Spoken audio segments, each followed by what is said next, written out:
새해 첫 주입니다. 새해가 되면 누구나 할 것 없이 올 한 해는 좀 더 복된 한 해, 또 하나님의 은혜 안에 살아가기를 다 간절히 바랄 거예요. 복된 사람, 이 복이 뭐냐면 오늘 우리 세상 사람들은 이 복에 대해서 너무나 잘못된 관념을 가지고 살아가는데, 그런데 문제는 세상 사람뿐 아니라 이 하나님을 믿으면서도 복에 대한 잘못된 관념을 가지고 그 복을 얻으려고 발부둥 치니까 이게 문제예요. 세상 사람들은 눈에 보이는 거, 그저 돈 많이 벌고 출세하고 성공하고 세상에 높아지는, 그리고 또 세상의 평안을 누리는, 이걸 다 복이라고 생각하고 그걸 얻기 위해 피눈물 나게 노력하고 있습니다. 그런데 성경이 우리에게 말하는 복이라는 것은 그런 복이 아니에요. 헬라어로 성경은 복을 마카리오스, 이건 뭐냐, 하나님의 은혜를 입은 자가 복 있는 사람이다, 이렇게 이야기를 하고 있습니다. 성경이 말하는 복, 그게 이제 하나님을 떠나서는 우리가 복을 생각할 수가 없는 거예요. 여러분, 세상 사람이 복이라고 생각하는 것들은 환경에 따라서 그게 복이 될 수도 있고 저주가 될 수 있고 그래요. 여러분, 돈 한번 봐요. 돈이 다 복이라고 생각하지만 돈 때문에 일생을 망하는 사람이 얼마나 많아요. 돈이 저주가 되는 경우가 많단 말이에요. 그러나 성경이 말하는, 하나님 말씀하시는 이 복이라는 것은 환경을 초월하여 언제나 우리에게 진정한 복이 되는, 이것이 성경이 말하는 복입니다. 오늘 우리는 정말 이 하나님으로부터 복을 받아야 돼요. 하나님의 은혜 없이 어떻게 이 세상을 살아갈 수 있겠어요? 단 1초도 하나님의 은혜 없이는 살아갈 수가 없습니다. 뉴스를 보고 있으라면 정말 세상 사람들은 저 두려움 속에 어떻게 살아갈까? 저는 항상 그런 생각이 들어요. 요 최근에도 지난 한 주만 봐도 보세요. 일본에 지진이 나가지고 뭐 한 도시가 완전히 다 폐허가 돼버리는, 그리고 지금 전 세계 각처에서 끝없이 이어지는 전쟁들, 이번 주에도 보니까 몇 차례 북한에서 뭐 미사일을 쏘고 뭐 난리를 치고 하는데, 어떻게 우리가 하나님의 은혜 없이 이 세상을 살아갈 수 있겠냐 말이에요. 그래서 우리는 이 세상의 헛된 복이 아니라 정말 여호와께서 나와 함께 하시는 이 진정한 복을 영원히 누리고 살아가는 그런 복된 사람이 되어야 되는 것입니다. 오늘 이 시편 41편을 일주일 내내 묵상하면서, 야, 이게 진정한 복이구나. 참 이것이 정말 하나님이 우리에게 주시는 진정한 복이구나. 이 진정한 복을 제대로 깨달은 사람, 누구보다도 이 하나님의 복을 깨달은 사람이 바로 다윗이더라고요. 오늘 이 시편 41편에 다윗의 이 복에 대한 그의 신앙, 오늘 이 신앙을 우리가 가지고 살아간다면 이 세상이 두렵지가 않아요. 그리고 언제나 승리하는 삶을 살아갈 수 있다는 것입니다. 다윗은 하나님이 내려주시는 이 복, 누구보다도 이 복에 대해서 제대로 깨닫고 확신을 가진 사람인데, 오늘 그의 이 고백을 보면 참 놀라운 고백이 있어요. 자, 여기 1절에서 3절까지 보니까 제가 이 개정개역으로 여러분에게 읽어 드릴 텐데, 자, 1절에서 3절까지 보면 이렇게 돼 있습니다. 가난한 자를 보살피는 자에게 복이 있으며 재앙의 날에 여호와께서 그를 건지시리로다. 여호와께서 그를 지키사 살게 하시리니 그가 이 세상에서 복을 받을 것이라. 주여 그를 그 원수들의 뜻에 맡기지 마소서. 여호와께서 그를 병상에서 붙드시고 그가 누워 있을 때마다 그의 병을 고쳐 주시나이다. 응? 이 다윗이 생각하는 이 복, 응? 어떤 자에게 하나님께서 복을 내려주시나? 자, 그는 이렇게 고백하고 있지 않아요? 가난한 자를 보살피는 자. 이 가난한 자를 보살피는 자가 복이 있다는 거예요. 하나님께서는 이 가난한 자를 보살피는 자에게 복을 내려주시는데 그 복이 어떤 복이냐? 이건 정말 엄청난 복이더란 말이에요. 첫째 보니까 재앙의 날에 여호와께서 그를 건져주신다는 거예요. 재앙의 날에 그를 건져주시고 또 그를 지키사 살게 하신다. 그를 언제나 눈동자처럼 지켜주시는 거예요. 또 셋째는 보니까 원수들의 뜻에 맡기지 아니한다. 원수들이 건드리지 못하도록 하나님께서 지켜주시는 거예요. 그리고 넷째는 보니까 그를 병상에서 붙드시고 그가 누워있을 때마다 그의 병을 고쳐주시나이다. 아니, 가난한 자를 돕는 자에게 내려주시는 복이 이렇게 엄청나고 크다는 걸 다윗이 고백하고 있는 거예요. 얼마나 큰 복이에요. 어떻게 다윗이 이런 분명한 복에 대한 확신을 갖고 있었느냐? 그는 이 가난한 자를 돕는 것이 도대체 무엇이며, 가난한 자를 돕는 것이 얼마나 하나님을 기쁘시게 한다는 걸 너무나 잘 알고 있었던 사람이에요. 이미 구약 창세기부터 내려오는 하나님의 그 수많은 가난한 자를 위한 말씀을 그가 이미 깨닫고 살아가고 있다는 것입니다. 저는 뭐 이걸 세어보지 않았는데 어느 목사님이 성경에 봤더니 가난한 자를 위한 성경 구절이 무려 111개가 있다고 그래요. 111개. 여러분, 정말 성경의 많은 곳에 하나님께서 이 가난한 자들을 위한 말씀을 하고 계세요. 자, 그가 도대체 어떻게 깨달았기에 이 가난한 자들을 보살피는 자에게 하나님이 이렇게 큰 복을 주신다고 감히 이렇게 이야기를 할 수 있느냐? 자, 성경에 보니까 이 가난한 자, 여러분 정말 우리가 이 땅에서 복받고 살아가는 가장 큰 복의 통로가 이 가난한 자를 보살피는 거예요. 자, 성경은 어떻게 이야기를 하고 있느냐? 잠언 14장 31절에 보니까 가난한 사람을 학대하는 자는 그를 지으신 이를 멸시하는 것이요. 오늘 우리가 주목해야 될 게 여기 있단 말이야.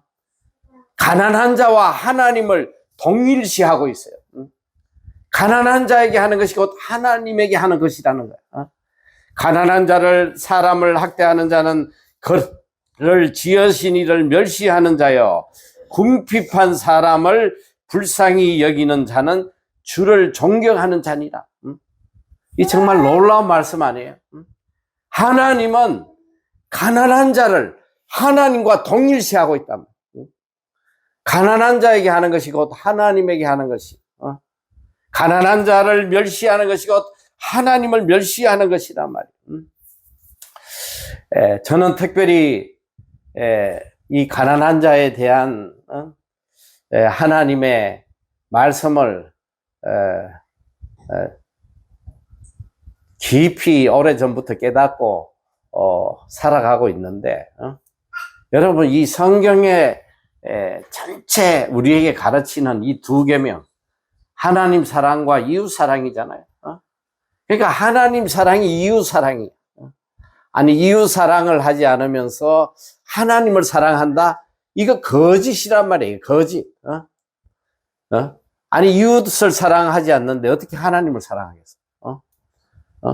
하나님의 말씀을 따르지 않는데 어떻게 하나님을 사랑한다고 말할 수 있겠냐 말이에요.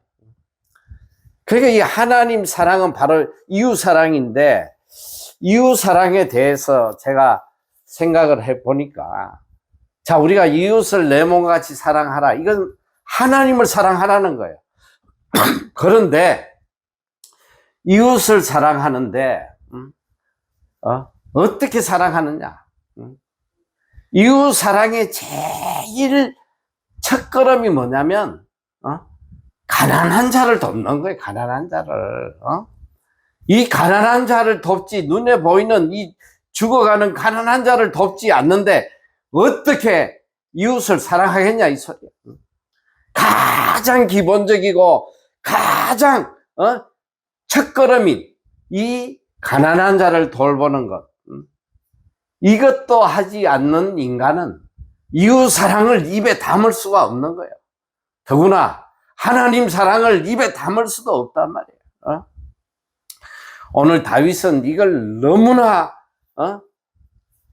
제대로 깨달은 사람이에요. 자, 왜 가난한 사람을 도와야 되냐? 이것은 하나님이 내려주신 지상 명령이기 때문에 그래. 이 가난한 자를 누가 이 땅에 놔두느냐?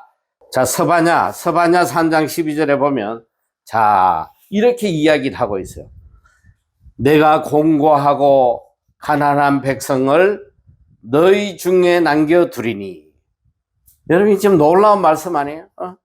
내가 공고하고 가난한 백성을 너희 중에 남겨둔다. 이 가난한 자를 이 땅에 두신 분이 하나님이시란 말이야. 남겨두리니 그들이 여호와의 이름을 의탁하여 보호를 받을지라. 여호와의 이름을 의탁하여 보호를 받을지라. 이게 무슨 말이에요? 여호와를 믿는 자들이, 여호와를 믿는 자들이 이들을 돌보라고 하나님께서 이 땅에 가난한 자를 남겨두셨다는 거예요. 그리고 신명기 15장 11절에 보니까 땅에는 언제든지 가난한 자가 거치지 아니하겠으므로 내가 내게 명하여 이르노니 너는 반드시 내 경내 내 형제의 곤란한 자와 궁핍한 자에게 내 손을 펼칠지니라. 반드시 해도 되고 안 해도 되는 게 아니에요. 반드시 가난한 자를 돌보라는 것이 하나님의 지상 명령이에요. 자, 하나님께서 우리에게 왜 가난한 자를 돌보라고 하셨냐? 이것은 우리의 그 선행을 통해서 우리에게 복을 주시기 위한 거란 말이에요. 우리의 그 선행의 모습을 보고 거기에 합당한 복을 내려주시기 위함이다. 자, 잠언 19장 17절. 가난한 자를 불쌍히 여기는 것은 여호와께 꾸이는 것이니 그 선행을 갚아 주시리라. 가난한 자를 불쌍히 여기는 것은 여호와께 꾸이는 거다. 하나님은 계속 성경에 가난한 자와 하나님을 동일시하고 있단 말이에요. 가난한 자를 불쌍히 여기는 게 바로 여호와에 꾸이는 것이다. 여호와께 하는 것이다.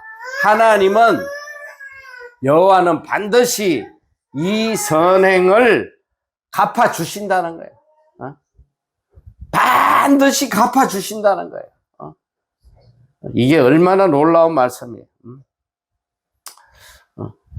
여러분, 하나님에 대한 사랑을 우리가 무엇으로 증명을 할 것입니까? 내가 무엇으로 하나님을 사랑한다고 보여줄 것이냐 말이야. 성경 많이 읽으면 하나님 사랑하는 거예요? 기도 많이 한다고 그게 사랑하는 거냐 이 소리야.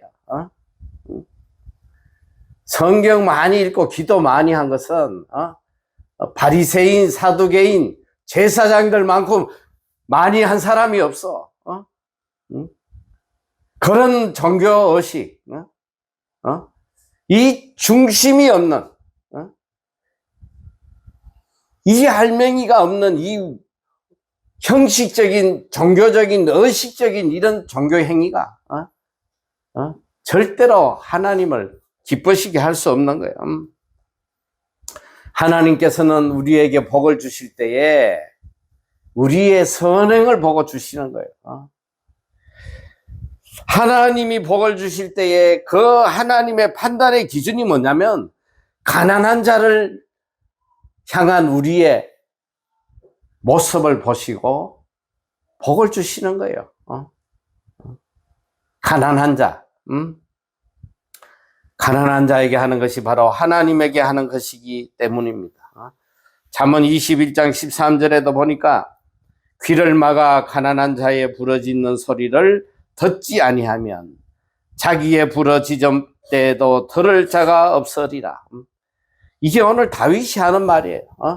자, 오늘 여기 본문에 보니까 가난한 자를 보살피는 자에게 복이 있으며 재앙의 날에 여호와께서 그를 건지시리라. 이 말씀과 지금 잠언 21장 13절 말씀이 같은 거란 말이에요.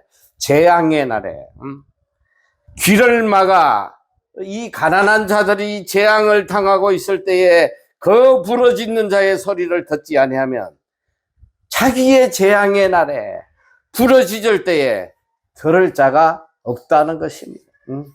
여러분, 재앙의 날, 재앙의 날에 여러분 인생은 평생 살아가면서 재앙의 순간이 없는 사람이 없어요.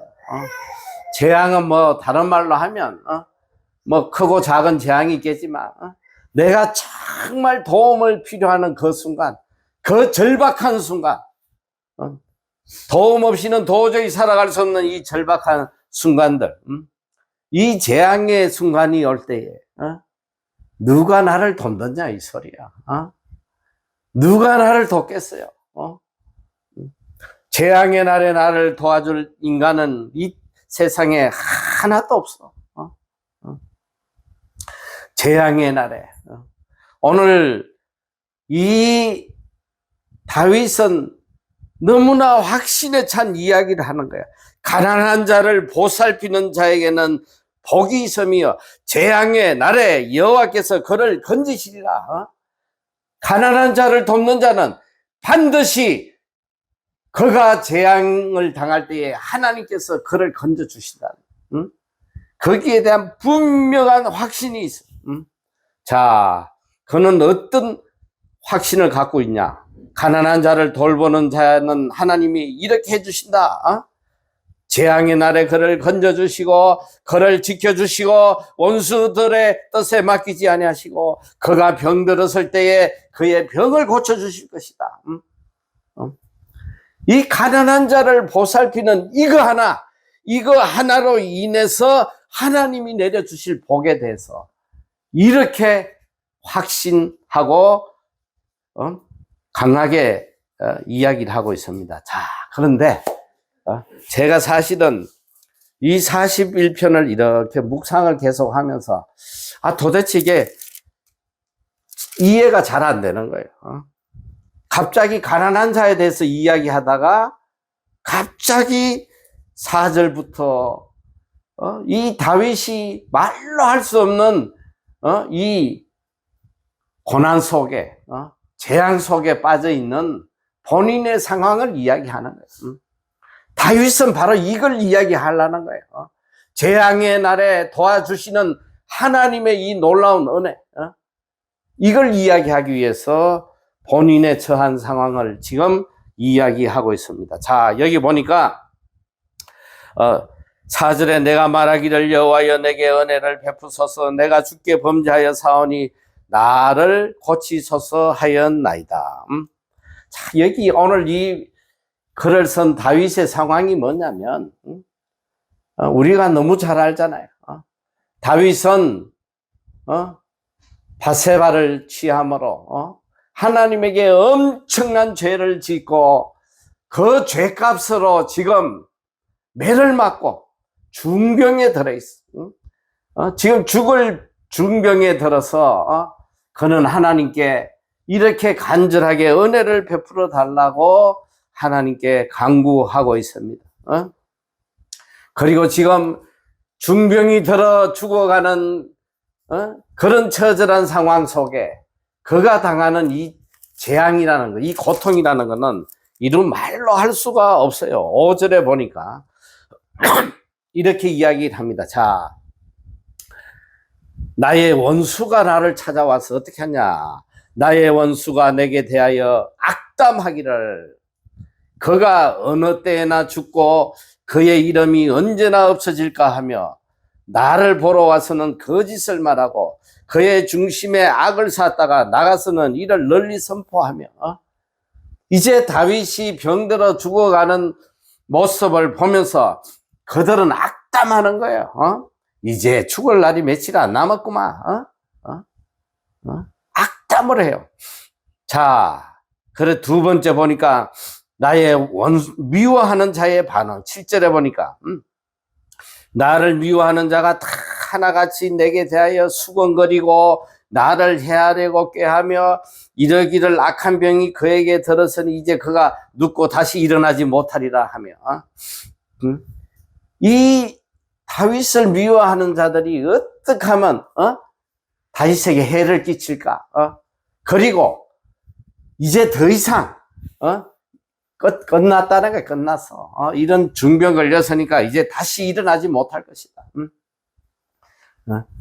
그리고 세 번째 더 충격적인 거예요. 내가 신뢰하던 친구들, 내가 가장 믿었던 친구들.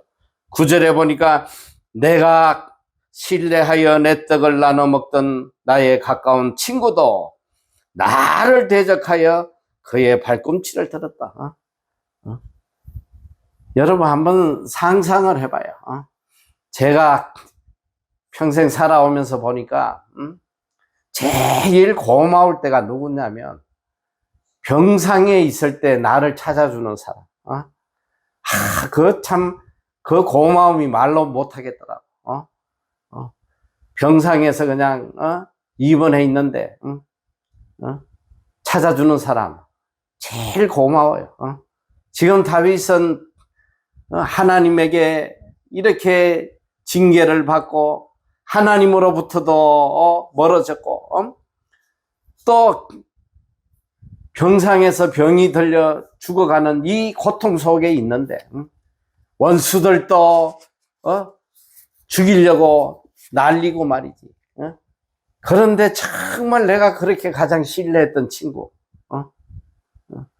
한때는 나에게 생명을 바칠 만큼 충성했던 이런 부하들, 그리고 내 생명처럼 맡겼던 친구들, 이들이 나를 대적하면서 나를 죽이려고 나설 때에 여러분 그 상상이나 할 수 있겠냐고.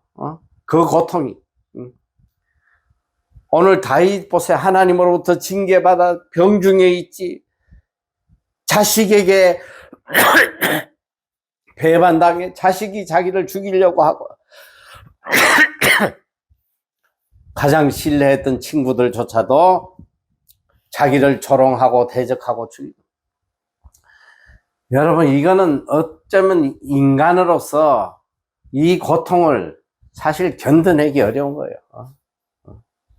차라리 빨리 죽었으면 하는 그런 심정일 거예요. 제가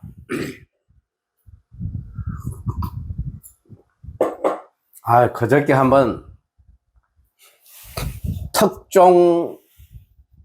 특종 세계인가 특종 뭐가 붙었던데 우연히 한 프로를 보면서 정말 그 프로를 보는 내내 정말 가슴이 찢어지고 그 고통이 고스란히 저에게도 와닿는 것만큼 견딜 수 없는 그런 아픔이 있는 내용이더라고.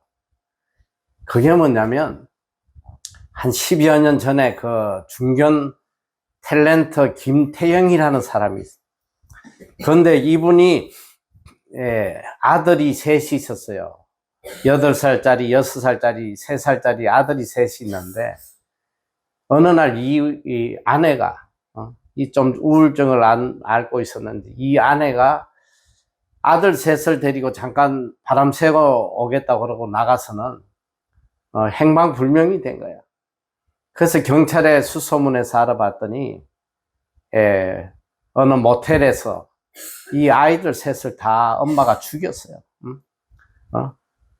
그러니까 그 사건 이후에 정말 이 분은 자살을 하려고, 그 너무너무 큰 고통을 견디지 못해서 자살을 하려고 했는데, 그가 자살하지 못했던 이유가 딱 한 가지더라고.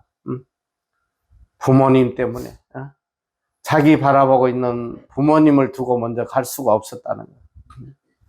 그리고 이 부모님도 그 이야기야. 정말 자기들도 죽고 싶었으나 이 아들, 고통받는 아들을 두고 갈 수 없어서 죽지 못했다. 그리고 이 10년이란 세월이 흘러서 10년 뒤에 이 사람이 어떻게 변했나, 그걸 이제 취재를 해서 보여주는데, 이 분이 그 사건 이후에 사람들의 시선을 견딜 수가 없어서 시골로 도망을 갔어요. 그 어머니하고 시골에 가서 사람을 만나지 아니하고 숨어 사는데, 그 어떻게 거기서 교회를 나가면서 하나님을 만나고 어떻게든 그 신앙의 힘으로 이겨보려고. 그러니까 이분의 소원이 딱 한 가지야. 보니까 내가 천국 가면 우리 아이들 만난다. 이분은 신앙생활을 어떻게 이를 악물면서 신앙생활을 하는데, 나는 절대 지옥 가면 안 돼, 나는 지옥 안 가려고 자기가 이렇게 신앙생활을 한다. 지옥 가면 내가 우리 아이들 못 보니까. 그 아이들 만날 그 하나 소망 가지고 이렇게 내가 견뎌나간다. 참, 그러면서 그분이 참 의미심장한 이야기를 하더라고요. 고통은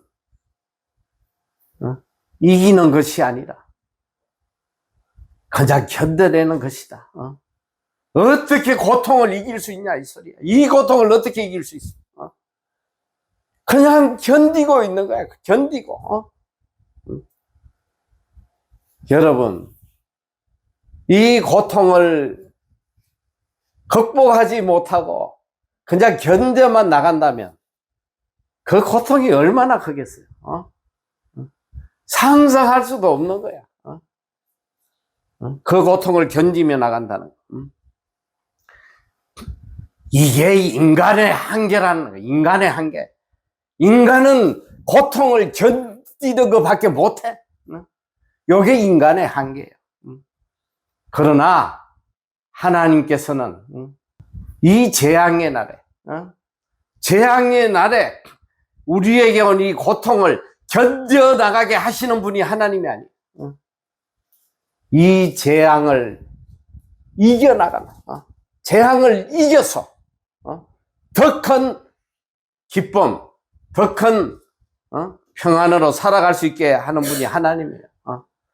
인간은 그저 고통을 견디는 게 인간의 한계지만, 하나님의 방법은 고통을 뛰어넘은 환경을 통하여 환경을 바꿔주심으로 인해서 그 고통을 이기고도 남을 더 큰 기쁨을 허락하시는 분이 하나님의 방법이에요. 재앙을 이길 수 있는 하나님의 방법이야. 여러분, 우리가 너무나 잘 아는 욥의 고통, 인간이 견딜 수 없는 거예요. 하루아침에 그냥 자녀 10명이 다 죽고, 아내가 저주하고 떠나가 버리고, 온 몸에는 그냥 종기가 나가지고 견딜 수 없는, 그 고통을 어떻게 이기겠어? 그저 죽지 못해 견디겠지. 그런데 이 욥기는 해피엔딩으로 끝나거든. 어떻게 이 욥이 이렇게 하나님을 찬양하고 행복하게 끝을 맺을 수 있었나? 그 답이 여기에 있더란 말이에요. 욥기 42장 10절 이하에 보면 어떻게 해서 욥을 이 재앙의 순간이 오히려 축복의 순간으로 변하겠냐? 보니까 여호와께서 욥의 공경을 돌이키시고 욥의 환경을 바꾸셨다는 거예요. 환경을 어떻게 바꾸셨냐 보니까 처음보다 더 복을 주셨다는 거예요. 처음보다 더 큰 복. 뭐냐면 내가 가진 고통을 충분히 잊고도 남는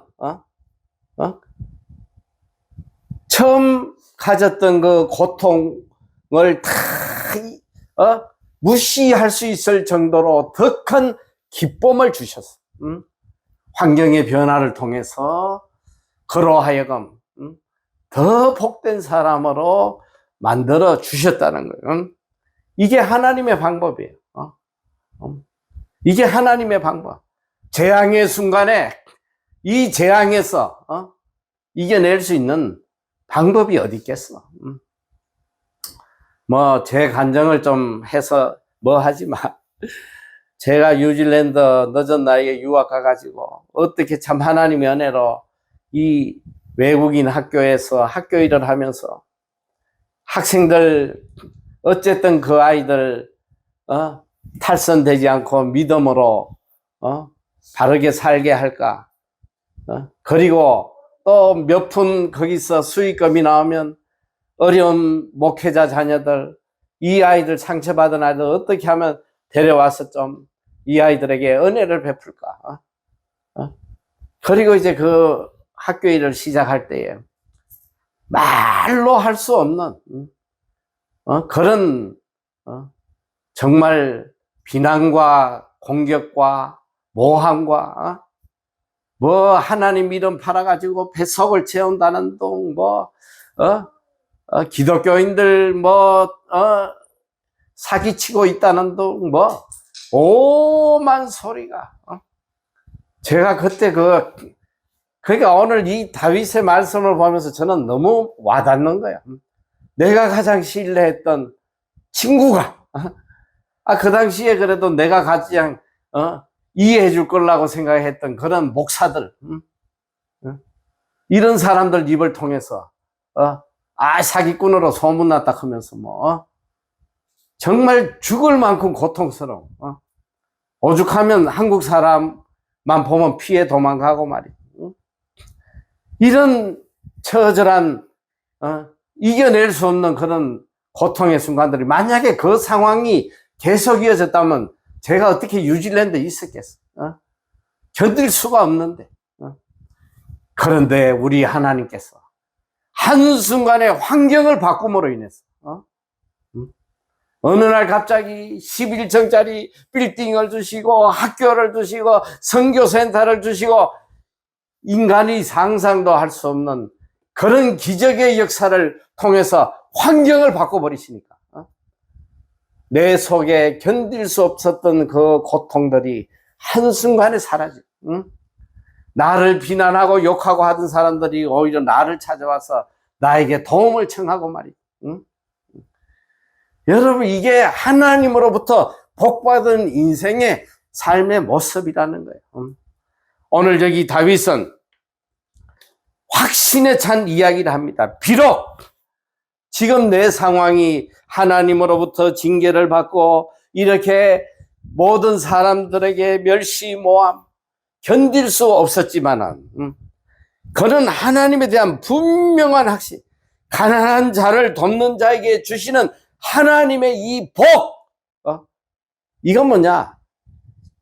이 다윗이 일평생 하나님의 말씀에 따라서 이 연약한 자들, 가난한 자들, 도움이 필요한 자들을 도와왔기 때문에 이 가난한 자들을 돕는 자에게 베푸실 하나님의 은혜, 이 은혜에 대한 분명한 확신, 그래서 그는 이 확신에 찬 기도를 이렇게 합니다. 4절에 보니까 내가 말하기를 여호와 내게 은혜를 베푸소서.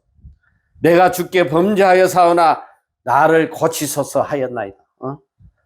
얼마나 담대해요. 내가 비록 죄 지었지만 하나님 제게 은혜 베풀어 주세요. 저는 은혜 받을 자격이 됩니다. 어떻게 죄인이 이런 소리를 감히 하겠냐 말이지. 그는 이 하나님의 말씀을 너무 확신한 거야. 우리 하나님은 내가 비록 죄인일지라도 내가 가난한 자를 돌본 거에 대해서 이런 은혜를 베풀어 주시는 분이다. 거기에 대한 분명한 확신이 있기 때문에 이렇게 담대하게 이야기를 하지 않아요. 10절에 보니까 그러하오나 주 여호와여 내게 은혜를 베푸시고 나를 일으키사 내가 그들에게 보응하게 하소서. 이로써 내 원수가 나를 이기지 못하오니 주께서 나를 기뻐하시는 줄을 내가 알았나이다. 주께서 나를 온전한 중에 붙드시고 영원히 주 앞에 세우시나이다. 이스라엘의 하나님 여호와를 영원부터 영원까지 송축할지로다. 아멘 아멘. 자, 다윗은 비록 죄 중에 이렇게 형벌을 당하고 있지만 그는 하나님 앞에 너무 담대해요. 그리고 하나님에게 너무너무 분명한 하나님에 대한 확신을 갖고 있어요. 보니까 저에게 은혜를 베푸시고 저를 일으켜 주시고 원수를 보응해 주시고 이 원수들이 나를 이기지 못하게 하시고 하나님이 기뻐하시는 자로 영원히 세워 주십시오.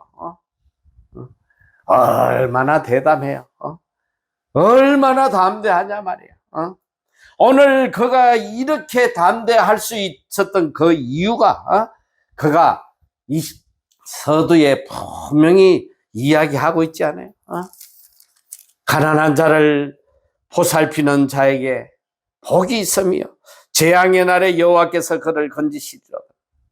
여호와께서 그를 지키사 살게 하시리니 그가 이 세상에서 복을 받을 것이다. 주여 그를 그 원수들의 뜻에 맡기지 마소서. 여호와께서 그를 병상에서 붙드시고 그가 누워서 있을 때마다 그의 병을 고쳐주시나이다. 이 가난한 자를 돌보는 자에게 주시는 하나님의 은혜, 하나님의 복, 분명한 확신이 있었어요. 그리고 그의 믿음대로, 그의 확신대로 하나님께서는 이 다윗을 대적들을 이기게 하시고 병에서 고쳐주시고 그를 존귀한 자로 영원히 세워주셨잖아요. 환경을 바꾸어 우리로 하여금 복되게 하시는 하나님, 슬픔을 기쁨으로, 절망을 소망으로, 비천을 존귀로 바꿔주시는 하나님. 다윗은 이 하나님에 대한 분명한 믿음을 갖고 살았어요. 시편 30편 11절 이하에도 보면 주께서 나의 슬픔을 변하여 춤이 되게 하시며 나의 베옷을 벗기고 기쁨으로 띠띠우셨나이다. 이는 잠잠치 아니하고 내 영광으로 주를 찬송하심이니 여호와 나의 하나님이여 내가 주께 영영이 감사하리로다. 여러분 이것이 다윗의 믿음이에요. 다윗의 이 확신에 찬 믿음, 이 확신에 찬 믿음이 오늘 보았더니 가난한 자를 돌보는 자에게 주시는 하나님의 복을 그가 절대적으로 믿었기 때문에 이런 확신에 찬 믿음을 가질 수 있었다는 거. 저는 제 삶을 뒤돌아보면서 저는 그렇게 생각해요. 지금까지 말로 할 수 없는 기적을 보여주셨잖아요. 많은 사람들이 이게 구약에나 일어날 만한 기적이 어떻게 이렇게 일어날 수 있냐. 정말 저에게 특별히 베풀어 주신 이 엄청난 기적의 일들을 바라보면서 제 자신을 돌아보면 사실 하나님에게 크게 은혜를 받을 그런 삶을 산 게 없단 말이지. 누구처럼 무슨 40일 금식을 할 수 있었던 사람도 아니고, 그렇다고 누구보다 더 영적인 삶을 살아왔던 사람도 아니고, 정말 이 하찮은 인간에게 어떻게 이런 큰 복을 주셨나 뒤돌아보니까 딱 한 가지. 제가 조금 다른 분들보다 조금 나은 점이라고 할 수 있다면 어릴 때부터 그래도 긍휼한 마음이 있었다. 가난한 자를 보면 늘 긍휼한 마음이 있어서 어떻게든 가난한 자들을 조금 도와주려는, 분명히 하나님께서 이 마음을 보시고 이렇게 엄청난 복을 내려주셨다는 거. 저는 특별히 이 시편 41편 다윗의 이 고백이 너무너무 가슴에 와닿는 거예요. 제 삶과 너무나 같기 때문에. 자, 2024년 또 새 한 해가 밝았어요. 다 복되길 원하잖아요. 내가 아무리 애쓰고 노력한들 무슨 복을 받겠어. 하나님 없는 복이 어디 있겠냐. 하나님이 은혜를 내려주셔야 복이 되는 것이지. 정말 복된 삶을 살려면 가난한 자를 보살피는 삶. 이 올 한 해 내 삶의 제일 프라이오리티, 제일 우선이 가난한 자를 보살피는 삶. 이게 곧 하나님에게 하는 것이고, 거기에다가 한번 마음을 다 쏟아보란 말이야. 나의 안락과 나의 평안을 구하기 이전에 정말 내 주위에 나의 도움을 간절히 바라고 있는 그 불쌍한 이웃들, 내 마음을 한번 그들에게 한번 기울여 보란 말이야. 하나님께서 어떤 복을 내려주시는지. 오늘 이 다윗의 고백을 통해서 다시 한번 우리가 이 가난한 자들을 보살피는 이 삶, 그리함으로 하나님이 내려주시는 이 차고 넘치는 복, 이걸 마음껏 누리는 그런 복된 한 해가 다 되시기를 축원합니다.